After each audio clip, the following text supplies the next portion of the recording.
live. Yeah. Welcome. Matthew, welcome to Košice. Excellent talk. Excellent. One thing you didn't mention, what do you do? I read a study where people, when they wake up nowadays, the first thing they do is to check their phones. In the old times, you used the toilet, right? But one thing you do also when you wake up is to make coffee. What is the future of coffee in our homes? Because I didn't have any. So quite right. So when we actually have a look at, say, the future of coffee, ironically, if you really want to get slightly strange, it's something called cellular agriculture. Now, when we have a look at the coffee bean that you use to make your coffee, if it's an Arabica bean, it will come from Brazil or South America, Chile, those kinds of areas. What we've been able to do, and the company behind this is a company called Atomico. They can take the cells from a coffee bean, they put it into a kind of manufacturing device called a bioreactor, and they can make more. So we can make coffee now without the coffee bean. It's called molecular coffee. So, and apparently it's better than Starbucks. And you can have it served to you by a robot if you want, just to add a little bit of futurist stuff. Looking forward to that. I wonder how it tastes. One thing that is important, I believe, is to predict the future. And it is extremely difficult, even if you have all the information. But sometimes you find books and authors which can predict the future. And this is what I wanted to ask personally, maybe like, do you have any recommendations on books or authors who can see the future? Because it's sometimes extremely difficult. Yeah. So you've got authors like Yuval Harari. So when he talks about basically the future, he sort of says AI is kind of coming to kill us all. That's nice. Another one is obviously the Terminator series of books. That's it, fully autonomous hunter-killer robots. That's a good one. But on a more serious note, when you have a look at the future, ironically, the number of people, especially futurists, who say, as futurists, we are not here to predict the future because you can't. If you go and ask Porsche and say, what do you think the future will be? They will say, well, we think it will be electric cars, or at least hybrid cars, right? So on the one hand, there are many different ways that we actually can predict the future. The future of computing is quantum computing. We know that artificial intelligence will only get more powerful, more capable, these kinds of things. So there are kind of lots of books basically I read, but increasingly, I kind of always like the science fiction books, but a lot of the science fiction books are now science fact. That's it. So it's like reading a history book in some cases. Exactly. How long do we have to wait for the future to arrive? Because it's not, the saying is it's not evenly distributed, the future is already here. However, we're in Košice. The town is beautiful. And sometimes Bangladesh, for instance, you mentioned, the future of homes, people maybe cannot afford it. Some countries can sooner. So how do you see it with the even distribution, or who gets the inventions first, or how long do the people in India have to wait? Yeah. So the future arrives at different speeds, okay? So when we have a look at the development of technology, I can show me any science fiction thing, I will show you the video showing it's science fact already. If you want me to show you videos of us using brain-machine interfaces to analyze people's thoughts and put those thoughts, those images, those videos that are playing in your head now onto TV, I can do that. I can show you tractor beams. I can show you genuine holograms, not basically Pepper's ghost, all these kinds of things. So there's when we have a look at the future, there's technology advances at the pace of a rocket ship. Then you've got companies basically that are trying to keep up with that, and they have to take all these different technologies, bring them together to solve a problem, integrate them, and then commercialize them. So if I show you one of the latest technologies, typically it will take between 10 to 20 years before everyone's using it. If we look at autonomous cars, if I showed you a fully autonomous vehicle today, then for everyone to be using a fully autonomous vehicle, we need 20 years of manufacturing capability. So when we have a look at the future, really there are three things we're trying to solve. There's what is the problem to solve? What are the technologies that we can combine together to solve those problems? And then there's when will it arrive? When will that solution be used by everybody? And the when, as you sort of said, comes down to, is it accessible in your local market? So look at virtual reality. So can you buy a virtual reality headset in Kozice? If you can, is it affordable? Because if it's $1 million, you're not going to get it. When we have a look at different things, is it safe? Is it reliable? If we're looking at virtual reality headsets, then is the technology convenient and invisible? It isn't still. We have virtual reality glasses coming, but that's a different topic. Is the technology regulated? So do the regulators let you drive the fully autonomous vehicle on the road? If the regulators let you drive the fully autonomous vehicle on the road, I'll say drive, is it insurable? So roughly, it takes about 10 to 20 years for these new technologies to arrive and be used en masse. However, digital technologies, if we develop a new digital technology, 4.5 billion people on the planet can use it today. But if we talk about things like 3D printed homes, it takes a long time to build the physical stuff.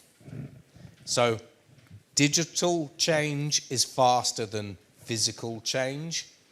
And then when you will start using these new technologies comes down to culture, liability, accessibility, affordability, safety, all these sorts of things. Let us ask a question from the audience, and we have maybe 1 minute left, but we will talk until someone stops us. Yeah. What will then people do with all these AI, robotics inventions when we have so much time left? I love that question because in the 1960s, the director of IBM basically famously said, as we see computers emerging, we'll be able to work a 4-day week. However, on the one hand, maybe these things are making us all redundant, maybe they're not. But if we think that they give back time, so AI, for example, can give us back time because if you're a software developer, we can develop software about 60% faster using generative AI than any other tools. But if you actually have a look at AI today, AI, from a work perspective, is democratizing access to all knowledge.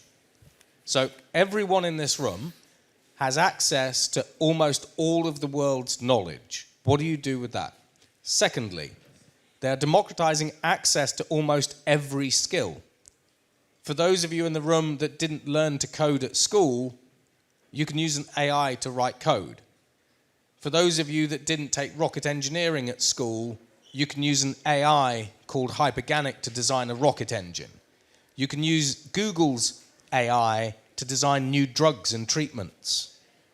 So AI unlocks access to all skills, all knowledge, and then the only thing that you have access to right here, right now, on your connected devices and phones is a market of 4.5 billion connected people. So when it comes to what do you do with all your free time, what's your purpose? What gets you out of bed in the morning? The Japanese call it ikigai.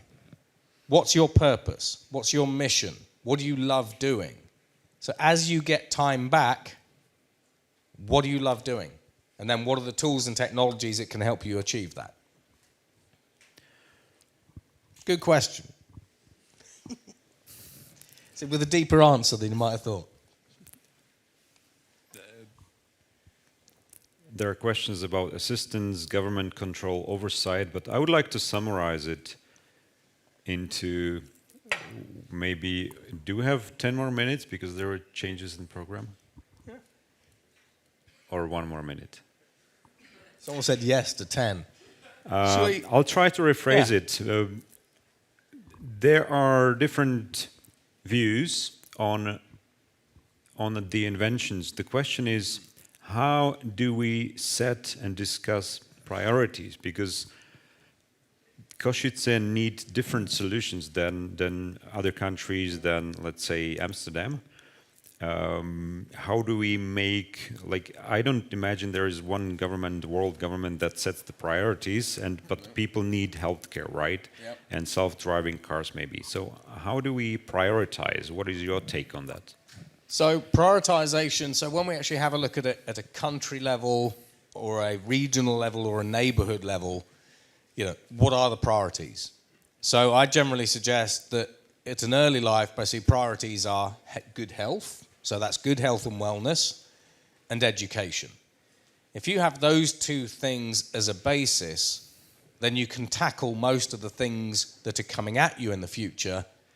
But if you don't have your health when you're older, it doesn't matter if you have all the money in the world, if you have all the skills and knowledge in the world, you're in bed. So you need good health, good education.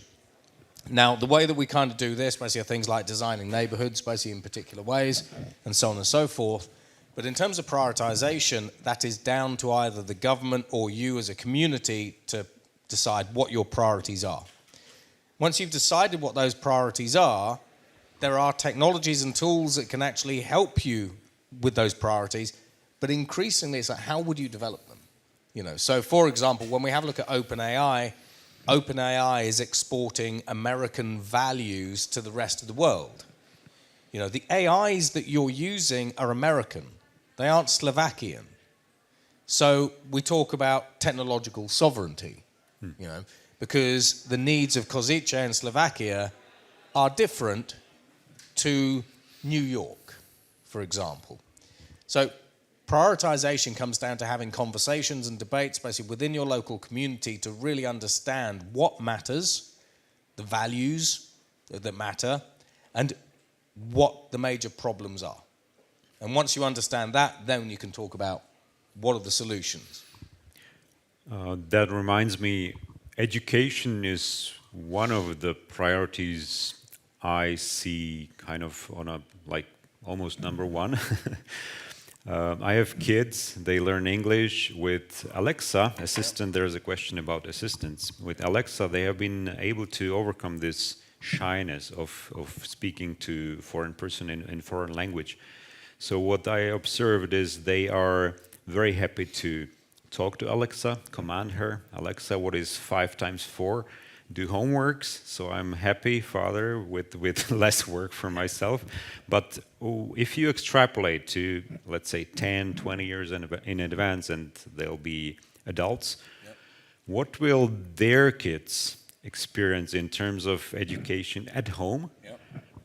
Maybe assistants, but we follow the radio, television, yep, internet, smartphones, Alexas.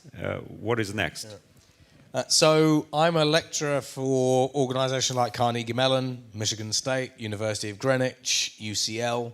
I also am a teacher, so I teach kids from about 8 years old through to about 18. The artificial intelligences that my 10 and 12-year-olds are actually using at the moment have a verbal IQ of 155. In 2028, the AI that you as an individual have access to will have an IQ of 1,600. And it will have 1 billion times more general knowledge than any human. These are the models we are building today.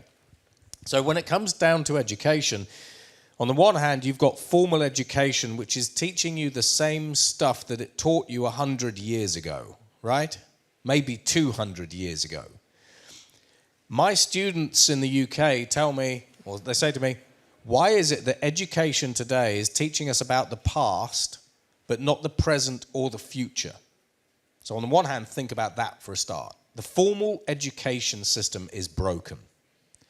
And increasingly, the gap between what you are taught at school and the future is accelerating. So then a lot of students, basically a lot of people that I teach are relying on what we call the informal education system. If you want to learn about the latest AI, where do you go?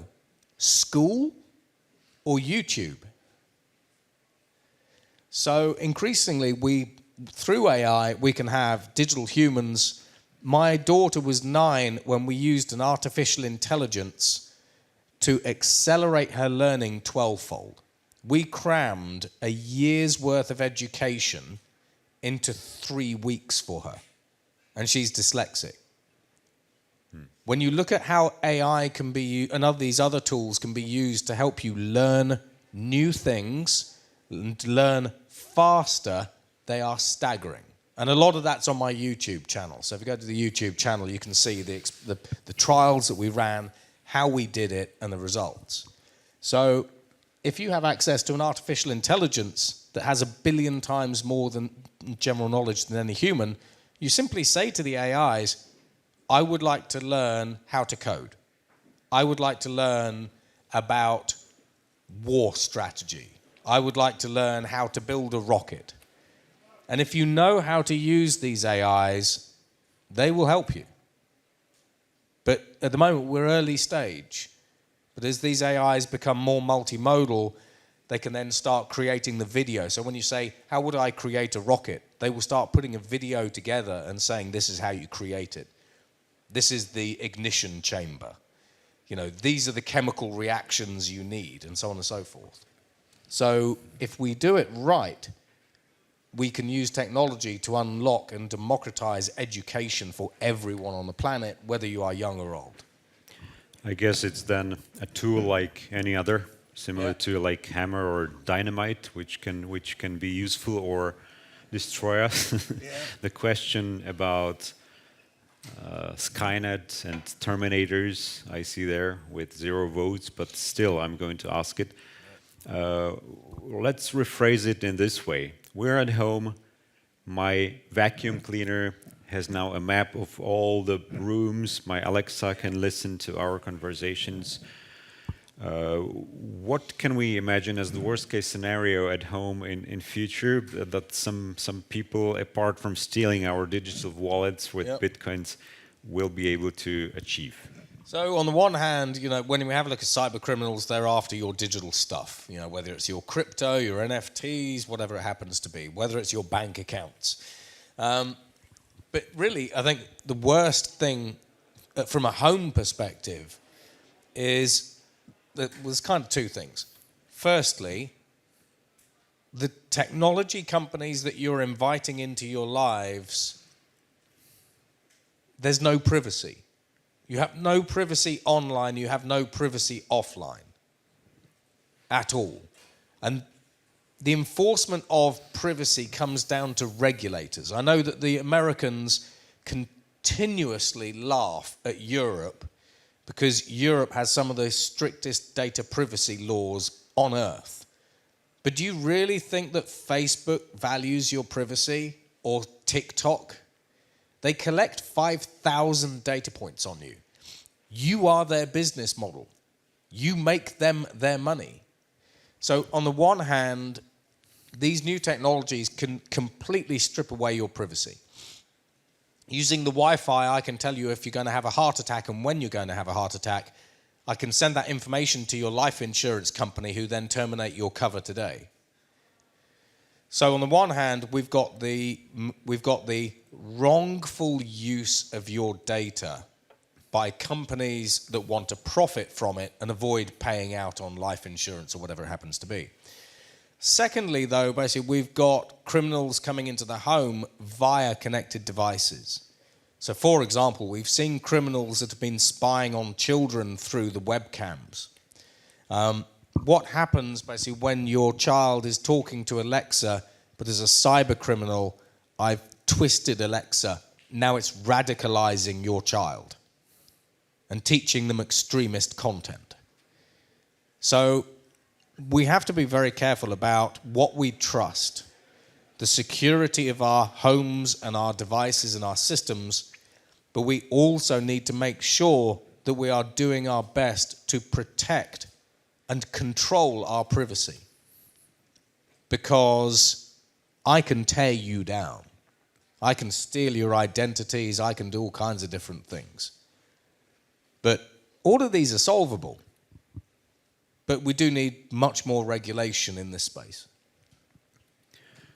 It brings me to a thought. You are talking to politicians. You advise them on technologies. You help them decide for the future. How much of it is in the hands of, let's say, there are many students in here. What can the students do to prevent these worst-case scenarios? Like, what would you recommend them to study, to look at, to be prepared for the near future? Yeah. And now we're not talking about 2050. We're talking about 2030, 2035. And we see how the world is rolling. So yep. What is your recommendation? So when you have a look at the vast majority of us, we're really good at talking up the benefits of, say, technology. I can use artificial intelligence today because we've done it to create a cancer vaccine. And it's 100% effective as well. What we're also quite good at doing as humans is seeing the worst in everything. And we say, I mean, as soon as AI started becoming decent, everyone was, AI will take over the world, it will destroy us all, it'll kill us all, etc., etc. Okay. So how many of you have heard the storyline of AI will destroy us all? Hands up. I mean, it's going to be pretty much all of you, right? However, when we have a look at trying to avoid the worst consequences of the technologies we're developing today, did you know that 99.8% of all investment and development effort goes into developing the technologies for commercial gain, but only 0.3% goes on to trying to avoid technology from being misused. So when we have a look at rogue AI, we have ChatGPT as a model, and GPT-4 cost $200 million to train. When we have a look at Claude Anthropic, the CEO is talking about developing AI models that cost $1 billion to train in multi-billion-dollar and even $100 billion data centers.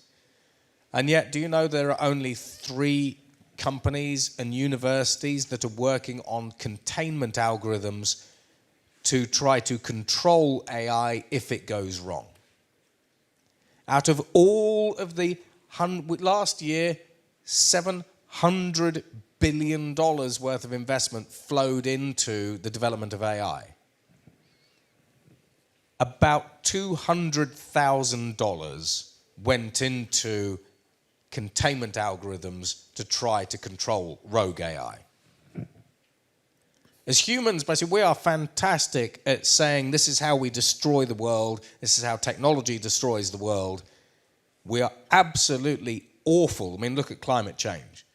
We are absolutely awful at saying, if we think technology is going to do this bad thing, what's the solution?